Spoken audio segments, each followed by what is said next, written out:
Баршаңызға сәлем достар. Бүгін біздер өте оңай әрі қол жетімді үйдегі бар продуктылармен жасалатын пирожное картошканы дайындайтын боламыз. Менің каналыма тіркеліп лайк басып қоюды ұмытпаңыздар, себебі алдағы уақытта тағы да осындай керемет рецептілер шығатын болады. Толық қажетті ингредиенттерді мен видеоның астына описанияға жазып қоятын боламын.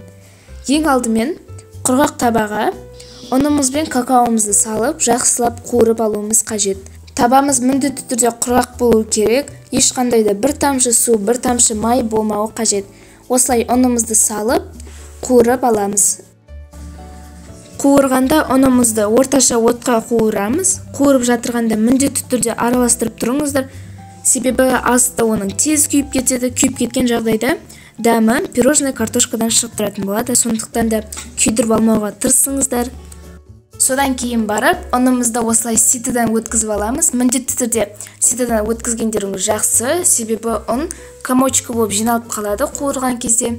Сондықтан да осылай ситыдан өткізіп алыңыздар. Ситыдан өткізіп болғаннан кейін үстіне қантымызды қосып, тағы да жақсылап араластырып аламыз. Одан кейін үстіне жұмсақ сары майымызды қосамыз. Сары майымызды газды ертіп алсаңыздар да болады, бірақ ол міндетті емес. Жұмсақ сары майды да қолдана беруге болады. Жұмсақ сары майымызды салып, араластырып болғаннан кейін үстіне сүтімізді құятын боламыз. Сүтімізді біртіндеп құйыңыздар, себебі оның әркімде әртүрлі. Сондықтан да соған байланысты сүтімізде біреулерде көп, біреулерде кішкене қажет болады. Міне сүтімізді құйып болғаннан кейін консистенциясы осындай болу керек. Кәдімгідей қамыр болу керек, алайда қолымызға мүлдем жабыспау керек.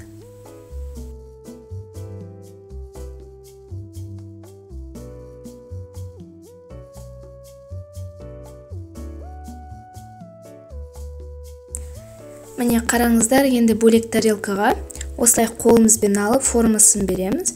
Формаға домалақ форма берсеңіздер болады, немесе төртбұрышты формасын берсеңіздер болады. Мен сіздерге көрсету үшін осылай бірінші төртбұрыш формасын келтірдім, бірақ соңынан мен бәрін дөңгелек формаға ауыстырып тастадым. Немесе картошка сияқты овальный формаға етіп келтірсеңіздер де болады, олай тоже әдемі болып тұрады. Міне қараңыздар, мен қолыммен форма беріп жатырған кезде менің қолыма мүлдем жабысып тұрған жоқ. Көріп тұрсаңыздар, консистенциясы осындай болу керек, қолға мүлдем жабыспау керек.